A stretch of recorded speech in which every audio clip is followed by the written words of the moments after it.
All right, what is going on, my dudes? We're back here today with the newest champion entering MCOC. We got Moondragon. Now, there are two champions entering the game this month, and I feel like this happens quite often, where one champion is like flying around and shooting laser beams with almost guaranteed crits, and the other champion is a good champ, but it's more of like a high skill technical champion, and that one tends to fly under the radar for quite a bit. Well, guess which one this one is. So for Moondragon, though, we're gonna go over how she works, what she's good for, how you want to use her, all that fun stuff, show you some videos. I'm gonna tell you right now, if you're not a fan of like high skill champions with a high skill cap, you're not going to enjoy Moondragon, straight up. If you like champions like that, like I do, you might like yourself some Moondragon. So let's go over how she works and all that fun stuff. Okay, we'll talk about, is she only good for if you're super duper into the high skill play style? Not always, and we'll talk about why. Okay, so always active. Moondragon's telepathic power grants her immunity to reversed controls. That's great, right? Now, this is really cool, this ability right here. Reduce the potency of incoming bleed, power, sting, degen, and poison effects from champions and from nodes by 30% at its base, okay? For the bleed, for example, if you want to coagulate, that could be added on top, so at its base it'd be plus 60%, right? So, Mind Blasts. This is like her main mechanic. Mind Blasts are triggered when interrupting heavy attacks or hitting the opponent's block with her first medium or light attack. And they won't happen if, like, you parry her, for example, okay? They won't work in well-timed blocks. Now, also, if you intercept them, right? If you interrupt their medium attack, their dash, the entire combo will be a Mind Blast, okay? Now, these grant her some power, and they do a little bit of burst damage, but the main point of them is to ramp up her psionic charges. When you do a Mind Blast, you do a psionic charge. When you get to 20, you enter psionic transcendence. When you enter psionic transcendence, you're gonna have a good time. Now, we'll talk about that in a moment, but while suffering from the bleed, power, sting, degen, or poison effect from champions or from quest buffs from nodes, gain a psionic charge every 0.75 seconds. So this is going to ramp her up extremely fast. This is super duper useful, yes, for nodes and paths and stuff, but also against certain defenders who just put those effects on you. It works for passives and for active debuffs, and I'll show you them. But psionic transcendence, this is like her Super Saiyan mode, right? Basically, when you get to 20, you purify all debuffs on you and you enter psionic transcendence for 15 seconds. Now, you gain 1 extra psionic charge for every debuff that's purified, and you inflict 5 energy vulnerabilities on the opponent. These stack up to 25. This is where a lot of her damage comes from. Every time you gain, let's just make it very simple. Every time you do a Mind Blast, you gain another psionic charge. Basically, that transfers to another energy vulnerability. Essentially, you want to do Mind Blast to get to 20 to enter Psionic Transcendence, and once you're in there, you want to keep doing Mind Blast to keep it paused, because every time you gain a Psionic Charge, you pause Psionic Transcendence for 2 seconds, and you stack on 1 more energy vulnerability, stacking up to 25 times, okay? Now, 25 sounds like a big number. It happens very, very quickly if you're playing her properly. Now, when you're in Psionic Transcendence, she cannot be evaded, okay? Flat out, not like a percent chance or anything, just can't be evaded. Reduce the potency of incoming bleed, power, sting, degen, and poison effects from champions by an additional flat 50%, so that's 80% total. That works, for example, for like power sting bursts, right? Like Spider, Ham, and Scorpion. And yeah, that's her abilities. The special one, you're going to gain 9 charges total if you let it ride, and you're going to gain a phase passive for 3.1 seconds afterwards, allowing you to intercept the opponent and gain even more charges. The special 2, this is the main damage dealer here. All hits deal a burst of energy damage multiplied by our critical damage multiplier, and Psionic Transcendence is paused during the attack.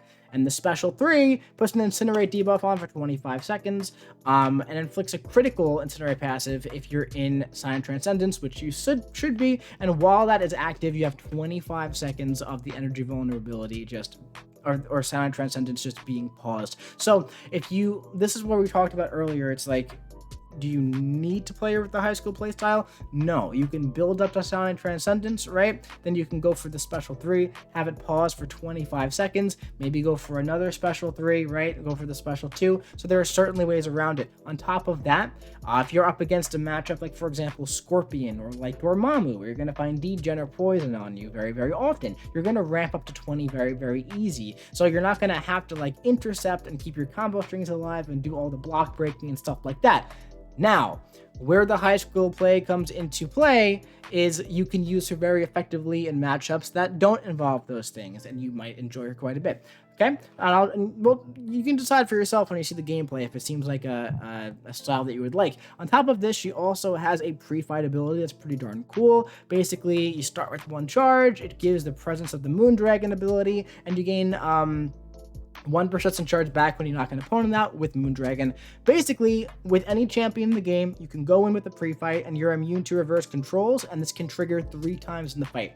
So, for example, not going to be great against like Emma Frost, but it will be really good against the Grandmaster in 6.4.6, because you're only going to really get the reverse controls 2 times in that fight, right? So you go in, and then you just kind of ignore the reverse controls. If there's a thing where like maybe their controls are just reversed in the beginning of the fight, you don't have to worry about that. Or if there's like a null boss, right? How many times is it going to reverse your controls? 2 to 3 times max in a fight. So yeah, pretty darn cool. Her Sig ability is nice, also not needed though. Basically, it just makes your special attacks unblockable while you're in Silent Transcendence, and it also gives you a lot of crit rating while under 1 bar. This is some really juicy heavy attacks, which is nice, but also the heavy attacks will pretty much give you a Mind Blast, right?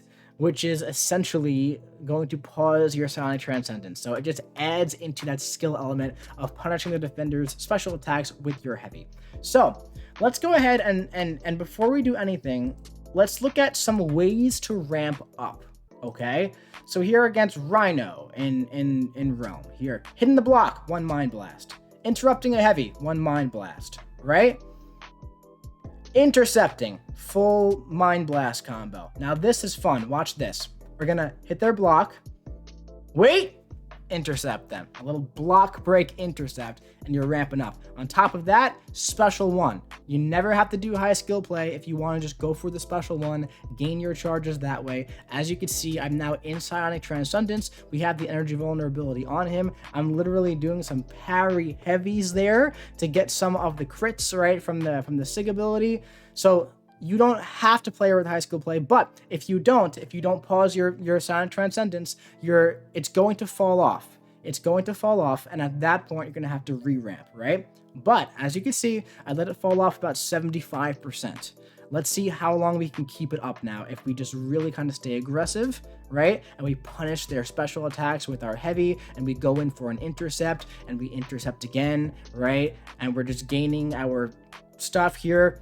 Boom, special 2, right? We're still at just about the 25% left, and we're doing a big special 2, and look, we ran to a special 2, why not? And look, we're still keeping it up. We're fully ramped up, and yeah, so as you can see, if you maximize her like that, there's a lot of things that you can do. There's definitely a lot of things that you can do with her. I personally really enjoy the playstyle a lot. But let's say, like, you want to go up against our little Deadpool here, right? And 6.4.1, a Battleground style health pool. So let's say this is how I would probably play her in Battlegrounds if I wanted to ramp all the way up, okay?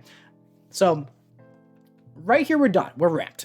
I like to use the special 1 to ramp up, right? And then from there, I have a lower amount of power. I'll maybe go for another special 1. See, the special 1's going to give me Mind Blast, so I'm stacking on those energy vulnerabilities. And as you can see, look, we got 20. How many do we need? We need 25 to fully ramp up. It's just like, it's a lot simpler than it seems. And look, the heavy attacks under 1 bar do a lot of damage, and we have class disadvantage here. So let's say this Deadpool had 250,000 health. This special 2 would kill him. So this was 48 seconds. Any Battlegrounds health pool, that special 2 would have killed. So, like, because he was dead before the special 2. And the special 2 actually does her damage, you know? So, again, I really do just want to say, like, that's going to take, like, you're going to have to do the intercepts and the stuff like that and really manage her charges and the pausing and everything if you want to get that output out of her. But she can do a lot of bursty damage in a short amount of time if you play her properly. Now, let's say you're up against like a, I don't know, of health pool, 190k, which is higher than a lot of Battlegrounds health pools, and you don't even want to ramp up all the way, right? Let's say we're not going to do the special one after we're in Silent Transcendence. We just want to do like an intercept, and we want to go ahead and just build our charges to like 10 and 15 and go for a special 2 like that, right? Let's just see how she does. Let's see how she does here, right? So we're at 15. We're going for the special 1 right into her block. Doesn't matter because we got the phase and we intercepted her while the phase was up. Or him, if I'm the duck, is a him. We intercepted him while the phase is up. We're just hitting their block, poking their block to gain a Mind Blast and to keep our stuff paused, right? We're going for a special 2 here with 20 charges. We got 1 crit there, but no big crits. But as you can see, Ben the duck has 25% health left. We're not fully ramped up. We're about to be fully ramped up. We're at a full yellow bar. We still have 75% duration left on our Psionic Transcendence because we're staying aggressive. Even though this Venom the Duck is not really playing into us here, we're going to go for some heavy attacks towards the end, right? And this is going to be a big, fun 32k crit there on the heavy attack, which is definitely quite nice, right? So, yeah, good stuff, man. And if we wanted to show her off against, like, Labyrinth of Legends, Red Hulk here, right? What would we do? What will we do here? Boom, we did the little block break intercept. I love doing that with her. I really enjoy doing that with her. Here, we'll hit. I like to, when I hit into their block, I like to go medium light back off so I can gain 2 charges, right? And as you can see, look at this. We're all the way ramped up. I'm going to go for a special 1.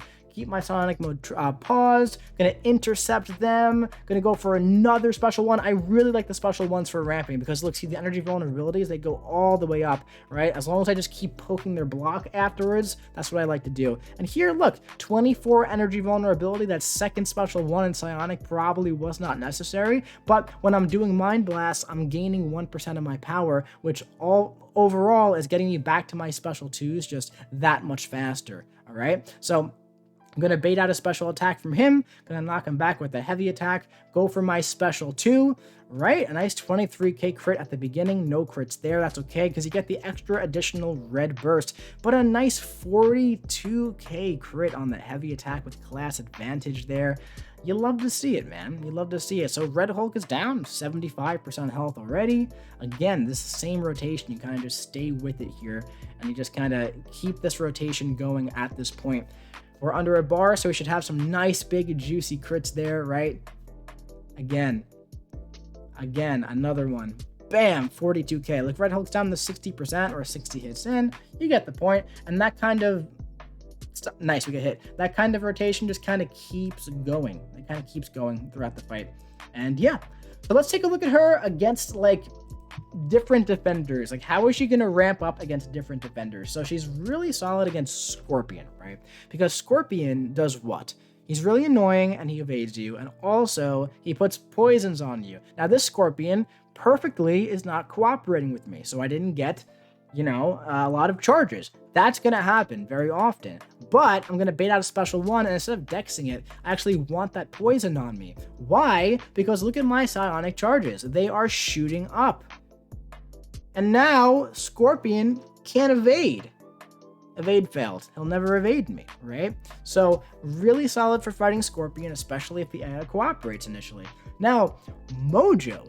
She is surprisingly very solid against Mojo. Look at this. So we're reducing that degen by 30% at its base, right? That'll go up to 80% once we enter Sonic Transcendence. And we're ramping up so fast. And we can even go for a special 1 here, right? Look at this. This doesn't even matter. We're going to go in here, reduce the degen even more.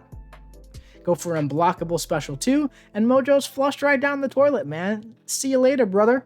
We got Gore. You parry him and you get bleeds. So I'm particularly focusing on like the annoying defenders that she happens to counter in quite an interesting way.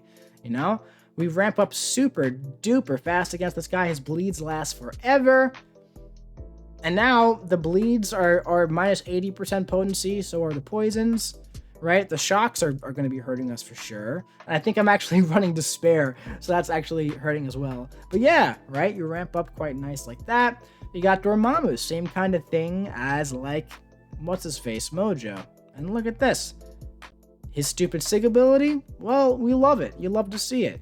It's still going to do damage, just like it does damage on anybody. I recommend you use a buff immune champion for Dormammu, right? But if your back's against the wall, you don't have another option, there you go. She could ramp up quicker, right? And the thing is, oh yeah, Black Widow, of course, beta heavy attack, boom, look how long those bleeds last, and that's going to ramp you up all the way. The thing is, this also works on nodes. So those nodes that like power stings on you, that's going to ramp you all the way up. Nodes that put like bleeds on you, that puts poisons on you, that put like some sort of degen on you, going to ramp you all the way up very, very quickly. That's where she's going to excel. You also have science defenders who put poisons on you, and not just science defenders, right? Now keep in mind, we're reducing the potency of the poisons from Mortal Abomination here. Very, very long poison. We're going to ramp all the way up. Look at this. Look at this. All the way up, right? Pretty darn fun.